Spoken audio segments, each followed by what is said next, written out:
তুই শুনলি রনি? ওই ঘর থেকে কান্নার আওয়াজ আসছে মনে হচ্ছে। ভূত হবে না তো? আগেরও শুনেছিলাম এই ঘরটা নাকি ভয়ের জন্য বন্ধ। চল দেখে আসি, ভয় পেলে চলবে না। পিঙ্কি, একটু ধীরে যা, আমার যেন কেমন লাগছে। দেখে তো মনে হচ্ছে আলমারির পিছনে কিছু আছে। আমি আলমারিটা খুলছি।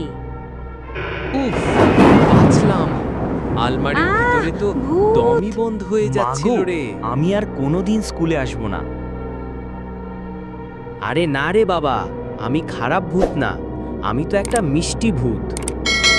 আমার নাম তুলু, কিন্তু আমি ভুলে গেছি আমি কে ছিলাম। তুই আলমারির ভেতরে কিভাবে?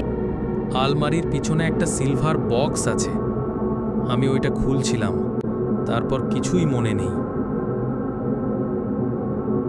ওই দেখ, বক্স থেকে আলো বের হচ্ছে। এইটা কি রহস্য?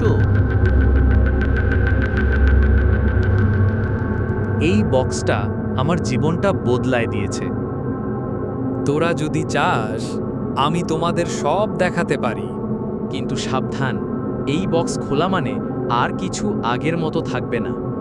যারা যারা আমার চ্যানেলে নতুন এসেছো তারা প্লিজ সাবস্ক্রাইব করে পাশে থাকো আর বেল আইকনটা প্রেস করে রেখো, যাতে নতুন ভিডিও আসলে সবার আগে দেখতে পারো। ভিডিওটি দেখবার জন্য তোমাকে অনেক ধন্যবাদ।